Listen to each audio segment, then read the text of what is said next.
The casket was small. That's the thing nobody ever warns you about. Nobody sits you down and prepares you for the moment you realize that a casket can be small enough to fit in the back seat of a station wagon. Small enough that two men can carry it without straining. Small enough that it looks almost like a mistake. Like the funeral home ordered the wrong size, and they'll come back any minute to swap it out for something bigger. My son Eli weighed 47 pounds the last time I held him. He was 5 years old and obsessed with dump trucks and chocolate milk and a cartoon about a dog who was also a firefighter. He had a gap between his two front teeth, and he hadn't lost either of them yet. Nature just put them that way. And when he laughed, which was constantly, which was always, that gap caught the light, and it made him look like the happiest kid who ever existed. I know that every parent says that about their child. I know that. But Eli was genuinely, inexplicably, disproportionately happy. The pediatrician once told me she'd never seen a 5-year-old who smiled so hard during a flu shot. She thought something was wrong with him. There wasn't. He just loved being alive that much.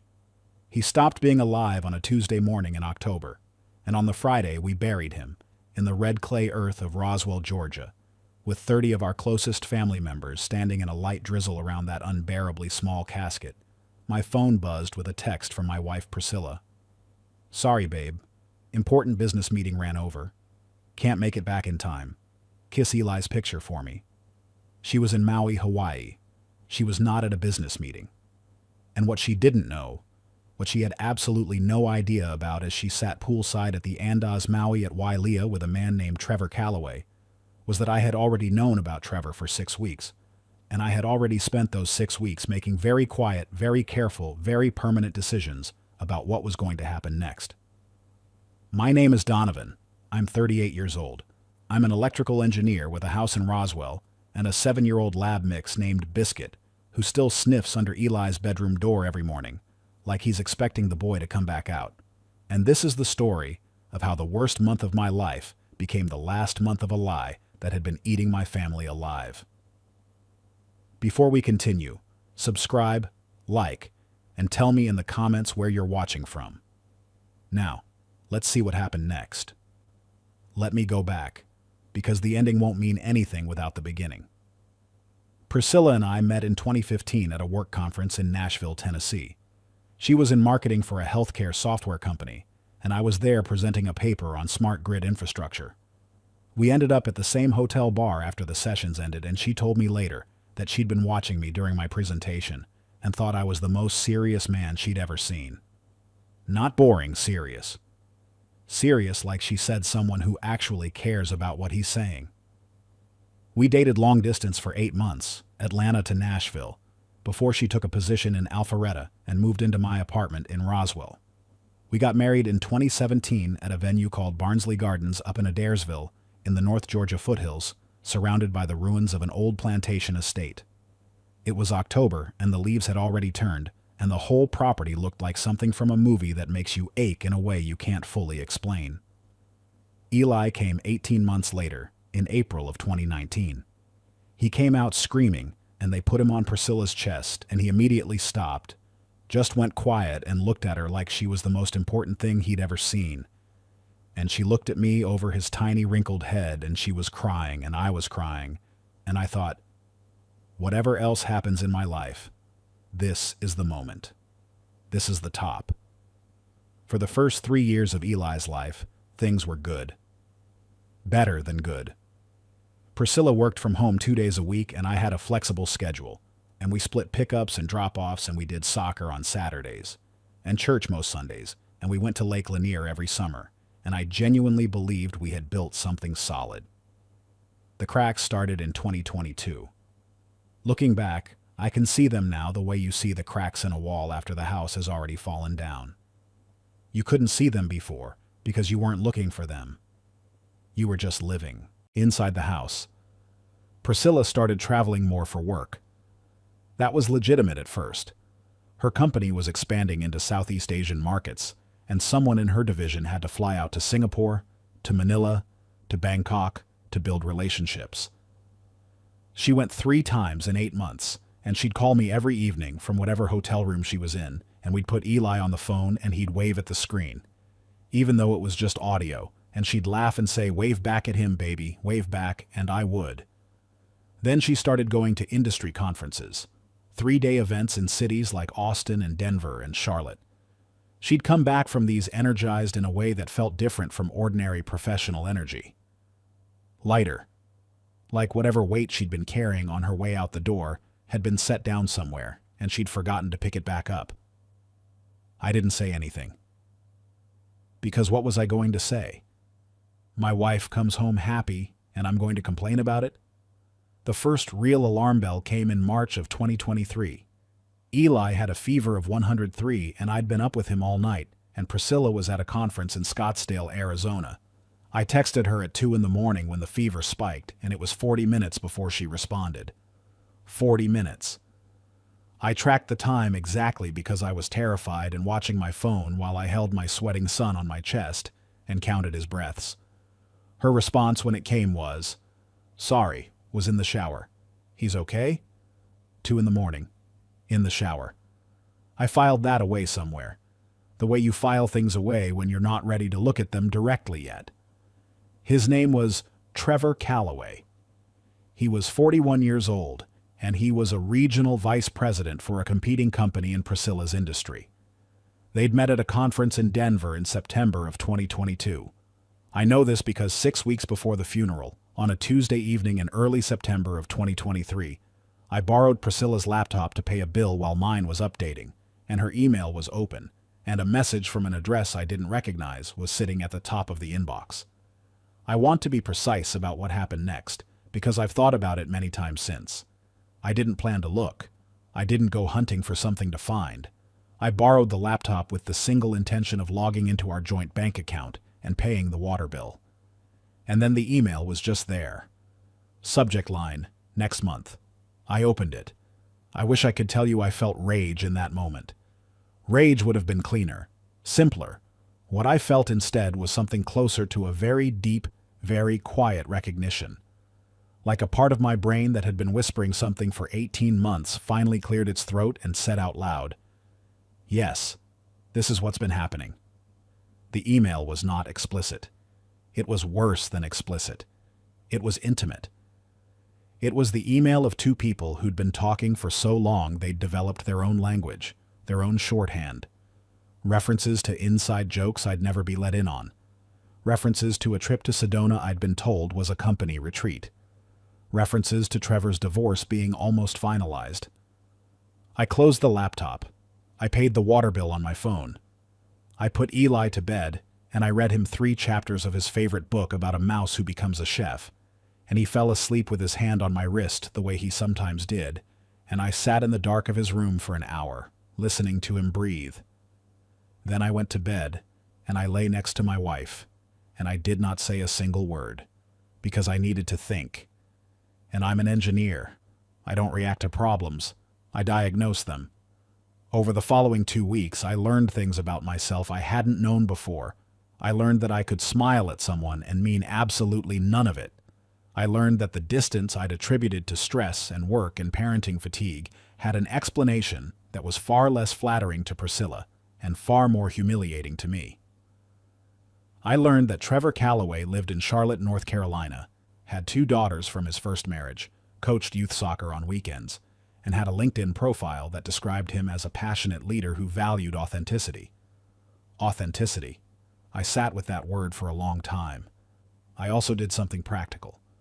I called my brother-in-law Nathan, who's a family law attorney based out of Buckhead in Atlanta, and I told him I needed to talk to him off the record and in person. We met for lunch at a restaurant in Midtown, and I told him everything I knew. And Nathan, who has known me for 11 years and who genuinely liked Priscilla up until that conversation, set down his fork and said, "Donovan, I need you to listen to me very carefully. Do not say anything to her yet. Not one word. Not yet." He explained why. He explained it in the calm, methodical way that good lawyers explain things when they know the situation is serious. Georgia is an equitable distribution state. An affair is not automatically the deciding factor in asset division. But documentation matters. Timing matters. What you do in the next few weeks can shape the outcome of what comes next for years. I listened. I took notes on a napkin. I did not say one word to Priscilla. 3 weeks after I read that email, on a Monday morning in late September, my son woke up complaining that his head hurt and his eyes felt weird. By Wednesday, he was in Children's Healthcare of Atlanta on Clifton Road, and by Friday, a neurosurgeon whose name I will never forget as long as I live sat down with Priscilla and me in a consultation room that smelled like antiseptic and carpet glue, and told us that Eli had a rare and aggressive pediatric brain tumor called a DIPG, diffuse intrinsic pontine glioma. It grows in the brainstem. There is no surgery. There is almost no treatment. The median survival time after diagnosis is 9 months. Eli was 5 years old. For the first 2 weeks after the diagnosis, everything else, Trevor, the emails, the conferences, the whole rotten secret of it, ceased to exist in any meaningful way inside my mind. There was only Eli. There was only his face when I told him he had something called a sickness in his brain that the doctors were going to help with. There was only the way he said, "Does it hurt the dump trucks?" Because he'd recently decided his brain was where his dump truck thoughts lived. There was only the radiation planning appointments, and the conversations with palliative care, and the phone calls to our parents, and the very quiet, very particular hell of watching your child get sick with something you cannot fix. Priscilla was present during those first 2 weeks. Whatever else she was Eli's mother, and the grief was real.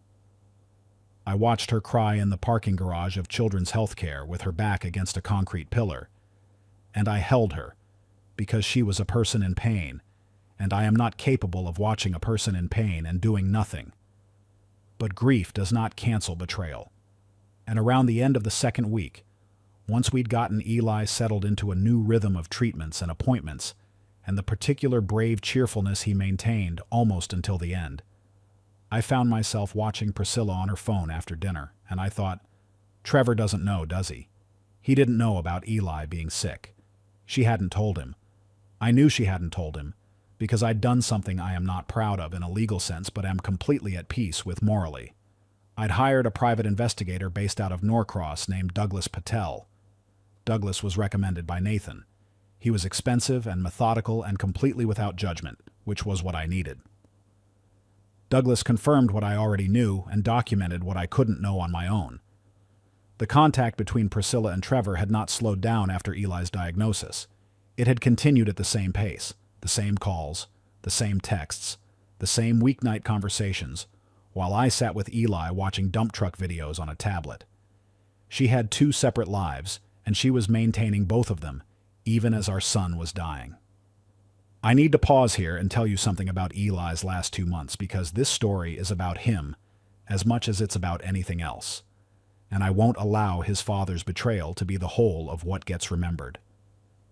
He was extraordinary. I know I've said that already. I know every parent says it. But Eli met his illness the way he met everything, with a kind of total and complete engagement that made you feel like you were witnessing something bigger than a 5-year-old. He called his radiation helmet his astronaut hat. He named the IV pole Gerald. He insisted on bringing a specific stuffed elephant named Captain Ears to every appointment, and he would introduce Captain Ears to each new nurse as if the introductions were very important protocol. He continued to find the gap-toothed grin funny in mirrors. He continued to want chocolate milk even when it made him nauseous, and so I would make him half portions and we would drink them together while sitting on the back porch in the Georgia October, watching the dog chase squirrels he was never going to catch. In the last week of his life, he was mostly sleeping. But there was one afternoon when he was awake and alert, and he looked at me with those dark eyes of his, and he said, "Daddy, will Biscuit remember me?" I said yes. I told him Biscuit would remember him every single day for the rest of his life. He thought about that for a moment, and then he said, "Good," and then he went back to sleep. He died 4 days later, at home, in his own bed, with Captain Ears on his chest. At 6:17 in the morning, I was holding his hand. Priscilla was asleep in the chair in the corner. He was 5 years and 6 months old. Priscilla's grief after Eli's death was not manufactured. That I can say with certainty. She fell apart in a way that was completely genuine, and I held her through it because I did not know how to do anything else, and because in that particular moment, in the 48 hours after our son stopped breathing, the question of Trevor Calloway felt very distant and very small. But then, 6 days after Eli died, she came to me and told me she needed to get away, that she'd booked a retreat, a grief wellness retreat, at a resort in Maui. She'd be gone for 10 days. She'd be back 2 days after the funeral. I looked at her for a long moment. "You'll miss the funeral," I said. She explained that she couldn't do the funeral, that physically and emotionally she was not capable, that grief was not linear and different people needed different things, that she'd been talking to a therapist who told her that immersive retreat environments could be very beneficial for acute grief. She was crying when she said all of this. She said she hoped I would understand. I said I understood. I did not say what I actually understood, which was that Douglas Patel had told me 2 days earlier that Trevor Calloway had also recently booked 10 days at a resort in Maui, and that the resort in question was the Andaz Maui at Wailea, which was about as far from a grief wellness center as it is possible to get. I packed her bags for her. I drove her to Hartsfield-Jackson Atlanta International Airport. I kissed her on the cheek at the departure's drop-off. I watched her walk through the sliding doors with her roller bag. Then I drove home, and I sat in Eli's room for a very long time, and I talked to him. Not out loud, just in my head. I told him about what was happening, and I told him I was sorry he had to share a story with something so ugly. And I told him that whatever came next, I was going to make sure it was handled in a way that would make him feel like his father was someone worth remembering. I don't know if he heard me. I choose to believe he did. The funeral was at a church we'd been members of for 6 years, Roswell Community Church on Grimesbridge Road. The pastor's name was Reverend Charles Waits, and he had known Eli since Eli was in the nursery wearing onesies with dump trucks on them, and he spoke about him with the kind of specificity that only comes from actually knowing someone. He talked about the astronaut hat. He talked about Captain Ears. He talked about a Sunday last spring when Eli had come up to him after the service and solemnly informed him that the church's sound system was not loud enough, and that if he wanted Reverend Waits to fix that, he, Eli, would be happy to help. People laughed, the kind of laugh that has grief in it, the kind of laugh that breaks you open even as it gives you a second of air. My parents were there. My mother held my arm the entire time. My father, who is not a man who cries, cried continuously from the processional to the graveside. My brother Marcus, and yes, that is actually his name, my brother is named Marcus, nothing to do with anything, stood beside me at the grave and kept his hand on my shoulder. Priscilla's parents were there. They did not know, in that moment, where their daughter was. They believed she was genuinely incapacitated by grief. Her mother kept apologizing to me on Priscilla's behalf. I kept saying I understood. My phone buzzed during the graveside service. It was Priscilla's text. "Sorry, babe. Important business meeting ran over. Can't make it back in time. Kiss Eli's picture for me." I looked at it. I put the phone back in my pocket. I put my hand on the small white casket, and I said goodbye to my son. Then I went home and I made the call I'd been waiting to make. Nathan had the divorce petition ready. It had been ready for 3 weeks, sitting in a sealed file on his desk in Buckhead. He documented everything, the full timeline of the affair as established by Douglas Patel's investigation, the trip to Maui that coincided with the funeral, the text messages secured through legal channels during the discovery process Nathan had been quietly preparing for. In Georgia, you can cite adultery as grounds for divorce. It can affect alimony. It doesn't guarantee anything, but it matters. And in cases where one party can demonstrate a pattern of conduct, a history of deception, documentation of abandonment during a period of acute family crisis, judges are human beings and they respond accordingly. The petition was filed on the Monday morning after the funeral. Priscilla landed back at Hartsfield-Jackson on a Tuesday. She texted me from the plane that she was sorry she hadn't been there, that the retreat had helped her heal in ways she hadn't expected, that she was ready to work on their grief together. I texted back, "We need to talk when you get home." She walked in the door at 4:30 in the afternoon with a Maui tan and a resort gift bag. She set the gift bag on the counter. She looked at me. Something in my face must have told her, because her expression shifted in a way I'd never seen before. Not guilty. Something more complicated than guilty. Caught. The particular look of a person who has been running a very long race and has just realized the finish line isn't where they thought it was. "Donovan," she said. "I know about Trevor," I said. "I've known since September." The next 2 hours were the most painful conversation of my life, which is saying something for a man who'd spent 4 months watching his son die. She cried. She tried to explain. She said things about loneliness and disconnection and feeling invisible, things that might have been true and might have even deserved a response in a different universe, in a marriage that hadn't been quietly conducting its autopsy for the last 6 weeks. I listened to all of it. I let her finish. And then I said, "Eli's funeral was 4 days ago. You were in Maui with Trevor." She didn't have an answer for that. There isn't one. I told her Nathan had filed the petition. I told her the investigation had been thorough. I told her she should retain her own attorney. She asked me why I hadn't said anything sooner, why I'd waited. I told her the truth. I told her that when Eli got sick, I decided I would not bring the destruction of our marriage into the same room as the last months of my son's life.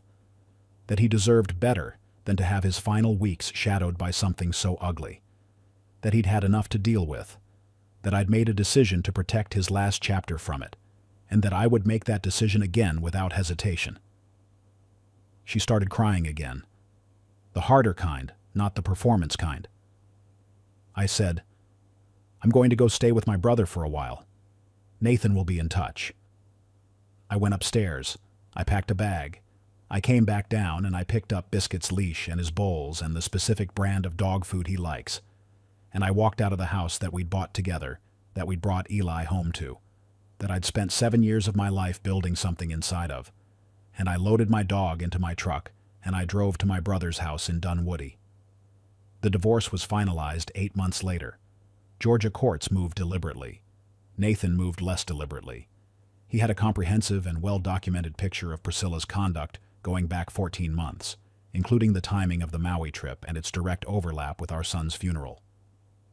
The judge, a woman named the Honorable Patricia Ashby, who had been on the bench in Fulton County for 19 years, reviewed everything carefully. Alimony was denied. The house was sold and the equity divided, but the terms of division reflected the adultery finding. Priscilla's attorney made several arguments that did not land the way he hoped they would. Judge Ashby, it turned out, had 2 children of her own. Trevor Calloway, for what it's worth, was gone by the time the divorce was finalized. His company transferred him to a regional office in Phoenix, Arizona, in the spring. Priscilla moved into an apartment in Sandy Springs. I heard through mutual friends, not that I was asking, that the relationship with Trevor had not survived the exposure of all the things it had been built on top of. Some things can't survive daylight. The surprise isn't that they collapse. The surprise is that they ever thought they could last. I still live in Roswell. I bought a smaller place over in the Canton Street area, one of those renovated craftsman bungalows with a big backyard for Biscuit to run in. I changed jobs, moved to a firm that does infrastructure consulting for municipal utilities in the metro area, and I spend my days working on problems that have solutions, which is a kind of sanity I hadn't fully appreciated before. I have a therapist named Dr. Evelyn Carmichael who works out of an office in Decatur, and who has been very patient with me over the past year. She once told me that grief doesn't actually move in stages, that the whole stages model is something of a pop psychology simplification, and that what grief actually looks like is more like weather. Sometimes you wake up and it's clear and you almost forget. And then sometimes you're standing in the cereal aisle at Publix, and you see a box with a cartoon on it, and you have to leave your cart in the aisle and sit in your car for 15 minutes before you can function again. She's right. That's exactly what it's like. I go to Eli's grave every Sunday morning. I bring flowers when I can. I bring Biscuit because Eli loved that dog ferociously, and I think it would please him to know that Biscuit is there. I sit and I talk to him. About the week. About the stupid things that happened. About the cases I'm working on and what's going on in the news and what Biscuit has been chasing in the backyard. I told him about the divorce being finalized. I told him I thought his mom was going to be okay eventually, because I believe that, and because it's what he would have wanted me to believe. He wasn't a bitter kid. He wouldn't want bitterness on his behalf. I told him I was okay too, which was not entirely true on the day I said it, but has become more true since. There is a particular kind of rebuilding that happens after you've lost the most important person you've ever known, and simultaneously discovered that the life you were living was partly a fiction maintained by someone you trusted. It's not fast. It doesn't follow a schedule. But it happens. I'm evidence of it. There is one more thing I want to say. I want to say it carefully, because I've been trying to say it correctly for the better part of a year, and I'm still not sure I've found the exact words. Eli never knew. He never knew about Trevor, or the phone calls, or the conferences, or the truth of what his mother had been doing. He went through his entire 5 years and 6 months on this earth, believing that his parents loved each other, and that his home was solid, and that the world was mostly a place that wanted good things for him. He was right about all of it, actually. His parents loved him more than anything either of them will ever love again, and in that specific and crucial way, his home was the most solid thing I've ever been part of. And the world did want good things for him. The world just didn't give them to him long enough. He died believing he was loved. He died believing his life was full. He died the morning after I stayed up until midnight making a handmade birthday card for his next birthday, which I was going to put in a drawer so I'd have it ready, because that's the kind of stupid, optimistic thing you do when you're a parent who refuses to stop believing. I still have the card. I don't know what to do with it. Maybe I'll figure it out eventually. Maybe it'll just sit in the drawer, and that'll be okay too. Eli, buddy, Captain Ears is on my nightstand. Biscuit still sniffs under your door. The gap in your teeth would have been filled in by now, probably, if you'd stayed. I think about what you'd look like with grown-up teeth. I think about it all the time. Donovan never exploded, never begged, never made a single scene. He just handled it, quietly, with his son's dignity in mind the entire time. And I think that's the part most people miss, that sometimes the most powerful thing you can do when someone betrays you is nothing, at least not yet, because timing is everything. He protected Eli's last chapter from ugliness. That's love in its purest, most overlooked form. Drop a comment below. Do you think he handled it the right way? Or would you have done something different? And if this hit you, subscribe. Because we tell real stories here, and we're just getting started.